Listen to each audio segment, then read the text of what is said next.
put a pause here, and I'll go into the talk I want to share with you today. So as I talked about extensively last night, a theme of the Torah portion is the problem of hidden motivations.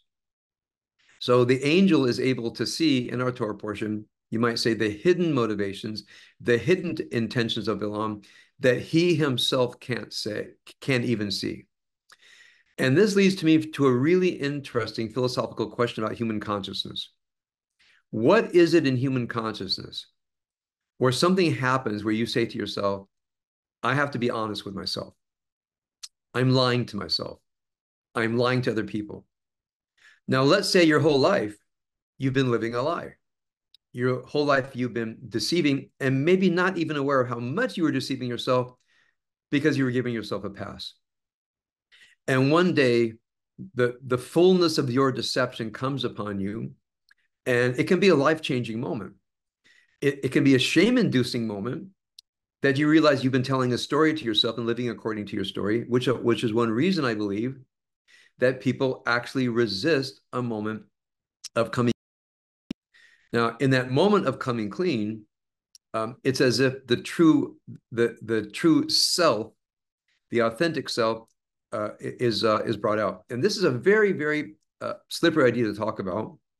I have to share with you, my academic Hebrew is very good. Uh, my spoken Hebrew, communicating with Israelis, tends to be a little bit faltering and a little bit I'm looking for the right word, a little bit lofty. So I signed up for an opand of people who are basically fluent in Hebrew, but trying to master modern Israeli conversational Hebrew.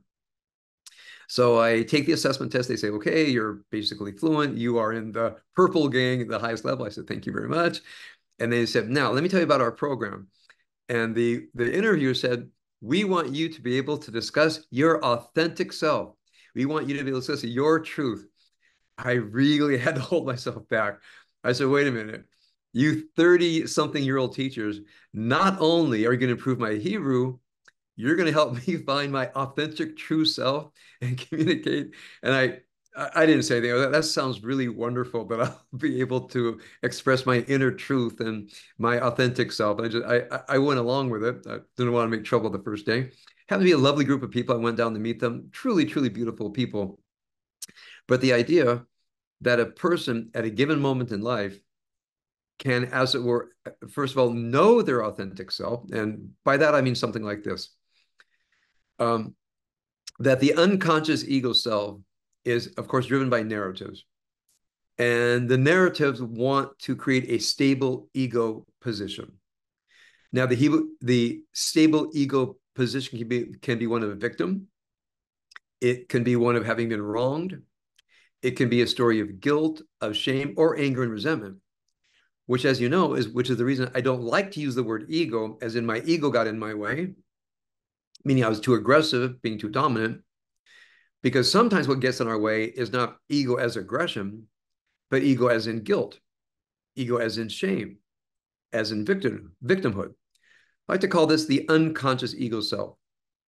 Now, the unconscious ego self, as you know, engages in a type of thinking. And the thinking of the unconscious ego self is by definition very, very persuasive. And one thing that I try to do as a counselor when I see that somebody has a story to tell, and I realize that my job is to disconnect them from their story and watch how tenaciously people need to hold on to a story to the point that I and the other person know that the facts don't support their story, but they got to tell that story anyway. Because if they actually had to admit, I'm just not telling the truth, and this is a very odd thing. I know there's some therapists there. What do you do when you find out that a client is lying? It's a very interesting question, because sometimes as I've talked to somebody, I realize, wow, this person is trying to bring me into their house of mirrors. They're trying to bring me into the charade that they're playing. And, how hard do I push to dislodge a person from a narrative? So this idea of inner honesty, authentic self. So I want to define authentic self is not something you find. It's not a voice you find, but it's a lifelong process. It's a lifelong, very, very difficult process. And I'll summarize something I've been saying over the past several weeks. The only way that one can engage in that process is number one, through courage, through resilience, and the willingness to be miserable. Reality can make us utterly miserable. The reality of our lives, of our relationships, even the misery of regret, looking at your life and saying to yourself, I've made mistakes. I did not act in my own best interest. I was acting under some kind of a narrative. And I think one reason people don't want to uh, engage in a life of wisdom is that they're avoiding misery. They're avoiding being accountable. So a theme I've been developing over the past several weeks that I hope to maybe capture all of this and compress it during the High Holy Days is the willingness to suffer the misery, the shame and regret that you have not been a true person, meaning number one, acting according to what some dimension of the inner life. It's very hard to express.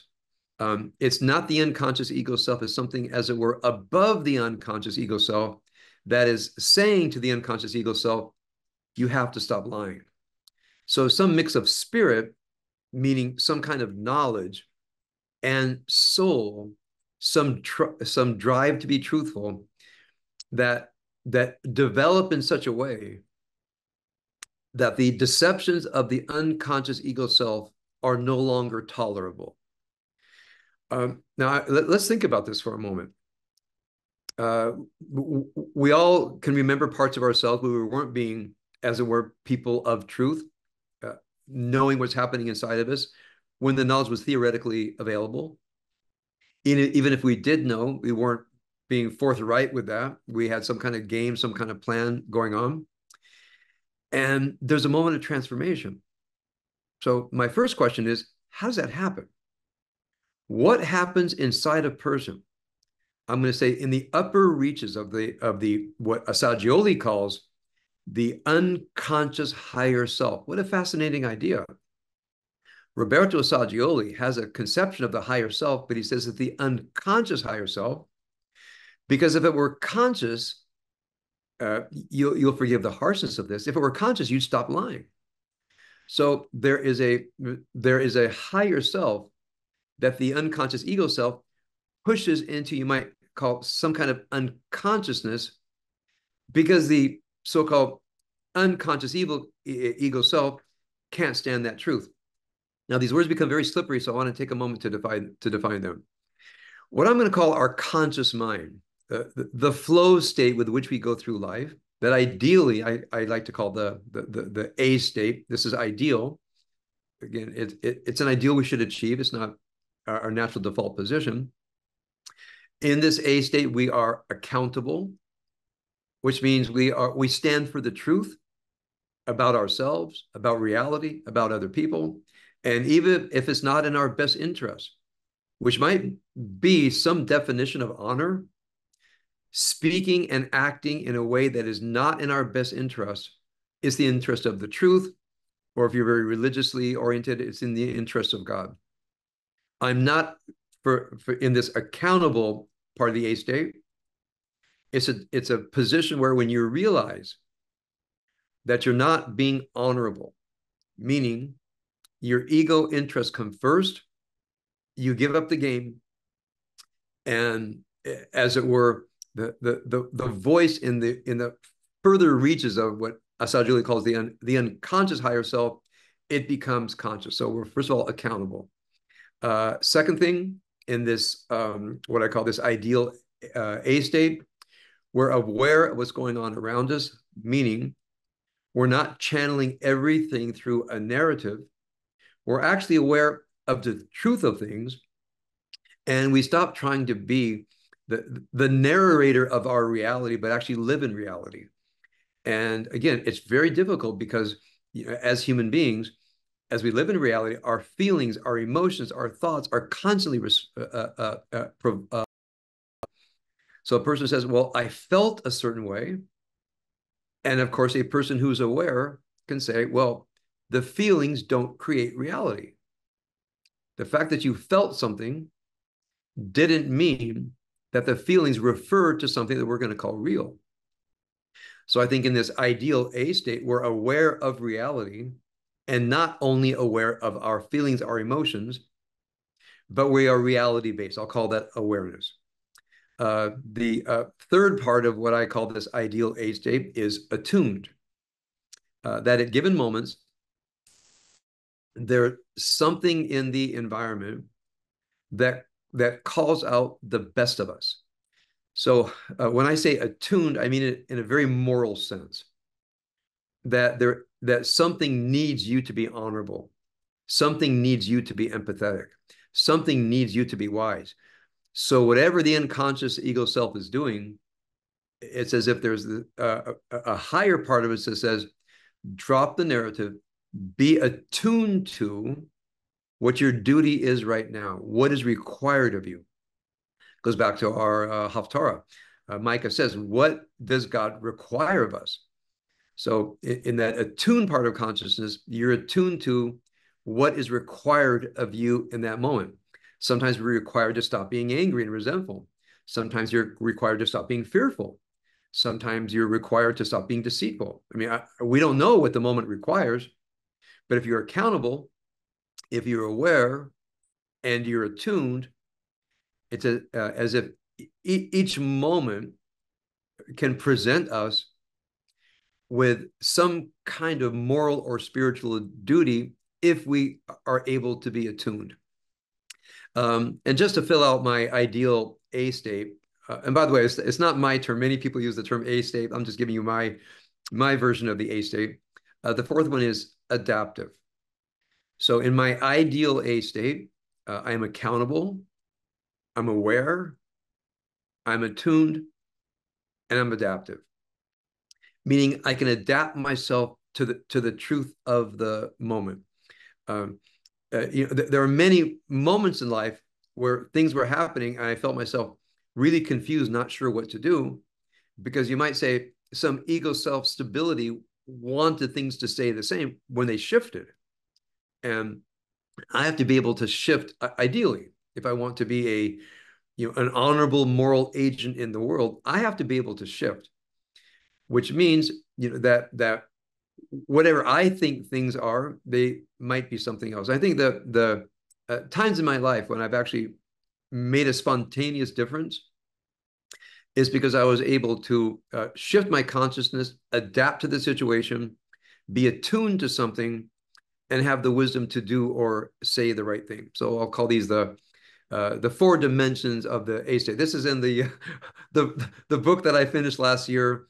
That the publisher said you need to rewrite it. It's in there. Hopefully, this will come out in writing sometime soon. So, and depending on my teaching, I will list them in different ways. So for today, accountable, aware, attuned, adaptive. So here's the mystery: you're living your life a certain way, and some spiritual force says you're not being true, you're not being authentic. Your unconscious ego self, no matter what the negative ego state is, it is not in the service of your being a spiritually whole and honorable person. So my question is, how do you live in such a way where you don't have that knowledge yet, but you want to cultivate your higher self and your soul to start putting pressure on the unconscious ego self to produce a person of truth? Now, it's a very slippery idea, so I want to try to come at it a couple of ways. Essentially, how does human transformation take place? How can I encourage transformation if I'm not yet transformed? Can I live my life in a certain way that even if I don't know what's beyond the horizon, so I can't live that way yet, but can I live my life in a certain way where the possibility of becoming a person of truth, an authentic person, is enhanced, is made more great. So I have one answer for today. It's an answer that won't surprise you. And the answer for me is the study of holy text. So I want to go share with you a couple of verses that I have been reading this week. I find myself really stuck in Psalms 51. They apply to our Torah portion, and I think other things in life. So I may have mentioned these verses before. I have many verses in Psalm. My Bible's all marked up with the verses that help me align spirit, that I call the higher self, and soul, the unconscious fountain of truth within, where they, as it were, work together to put pressure on my unconscious ego self to be a person of truth, honor, and integrity. It's a lifelong process. You don't discover your authentic self. You're always in the process of authenticity. So here's a verse that I think our friend Bil'am would have loved. This is in Psalm 51, verse 18. Adonai sfatai tiftach, ufi yagit hilatecha. And this is, by the way, in the introduction to the Amidah, the introduction to the standing prayer. How fascinating that the ancient rabbis, as the standing prayer was composed over a number of centuries, when the prayer book came into being, some unknown editor said, before you stand up and begin reciting the standing prayer, say this: Adonai sfatai tiftach, O God, open my mouth. Ufi yagid hilatecha. Open my lips that my mouth will declare your glory. Now, whatever we mean by tehillah, I'm putting that aside for now. It's as if the editor of the prayer book was saying to us, you're getting ready to stand up and say the standing prayer. You might then do what we're asked to do during the standing prayer, is say your own spontaneous prayers. They say any person who only does the keva prayer, only prays what's in the book, that prayer is not acceptable. There has to be something new and sincere every time. The editor is saying, but you're probably going to lie. You're probably not going to say something truth. You're probably not going to dig into your heart and break your heart over the truest thing to say. So he says, Adonai sfatai tiftach, the idea of God, you open my mouth. So it's as if you're asking for divine intervention, that you're, using my terminology, that your unconscious ego self doesn't start talking. It's as if you're asking the divine to hold down the story of the unconscious ego self. And although this verse implies you put the words in my mouth, I'm saying it to me, help me get out of my way so something true and meaningful can get out. So this goes along with what happened to Bil'am, what Bil'am said to Balak. He says, I can't do what you're asking. Adonai sfatai tiftach ufi yagiti hilatecha. God, you're going to open my mouth and you're going to put in my capacity to sing your tehillah. And again, I'm taking out the word tehillah and using the idea of emet. So this is Psalms 51. I've been studying this week in verse 18. Another verse I've been studying this week from Psalms is Psalms 51, verse 12. Very well known to you. But one reason I mark up my Bible is I come back to these verses over and over again. I'm going to say, having, this is my current Bible. It's on its last legs, I think. I've worn out a few Bibles because I mark them up and keep going back to them. So the fact that I mark up my Bible means I want to go back to this verse. So when I open my Bible and I'm looking for the verse to study that day, my previous days of study alert me to something I've studied before. But I also make sure to go to the unmarked up pages, and I've constantly found treasures of things that I know I've read the Psalm before. I know I've been here before, but for some reason, it didn't grab my heart. So I go back and forth between reading what I've underlined and looking for a space that's not underlined. So here's an underlined passage. By the way, this Psalm is when King David admits his wrongdoing. The whole sordid tale in the book of 2 Samuel chapter 11. This is the fall of King David. It's essential reading to read 2 Samuel chapter 11 and then go to Psalm 51. It says the following: Lev tahor barali Elohim, veruach nachon chadesh bekirbi.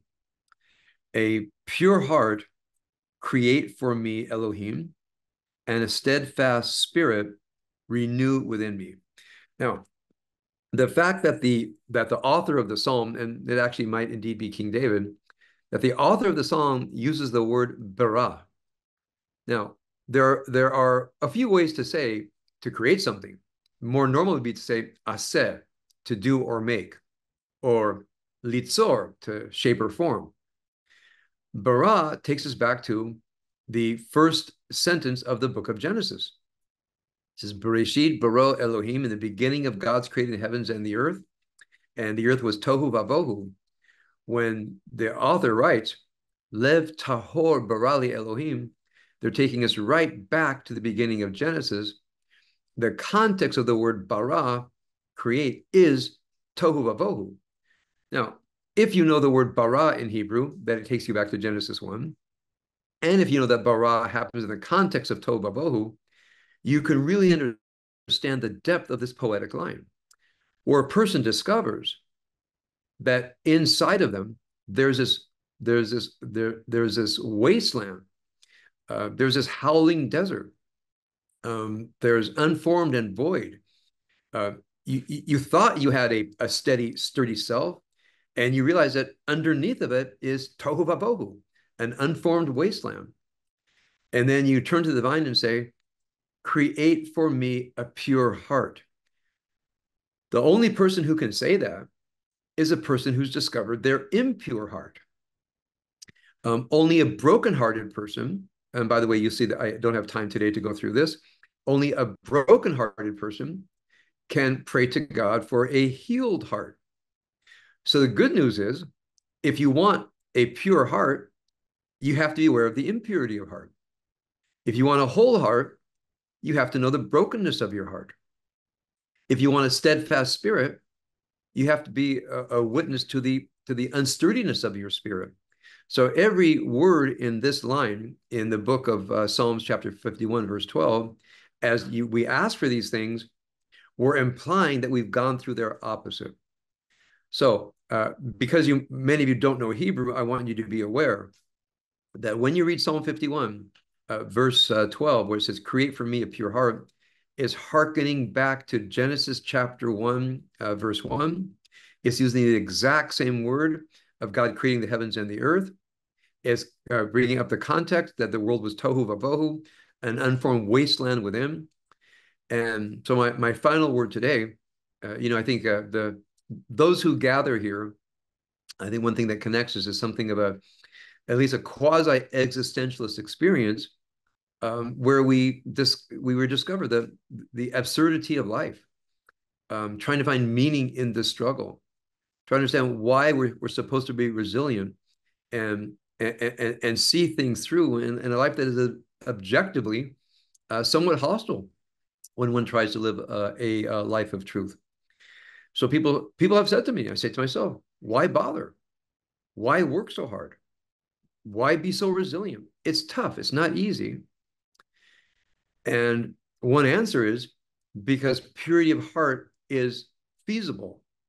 Purity of heart is available. It says right here, Lev tahor barali Elohim, oh God, created me a pure heart. Baruch, I want to misquote, Baruch nachon chadesh b'kirbi, and a steadfast spirit renew within me. So we lose track, we lose our way, and then we can ask the divine to bring us back. All right, that's my message for this morning. I'm leaving a little bit of time to see if there are any questions and comments about, again, I'll repeat my basic question, which is, how does human transformation take place? If we don't have the benefit of the talking donkey, who can alert us that there is an angel with a fiery sword saying, if you don't find your truth right now, it's going to be catastrophic for you. So if you don't have a fiery angel, and if you don't have a talking donkey, what can inspire us to be people of truth? It's a mystery to me how the upper reaches of spirit, the depths of soul, can be formed in such a way to help us continue lives of being authentic people. I know that my main path is the study of the Bible, especially the book of Psalms, finding by the way, it's like a Rorschach test. Um, as I read, I suddenly find the verse that has my name on it, the verse that says, "You need to study me right now." That's where I stop.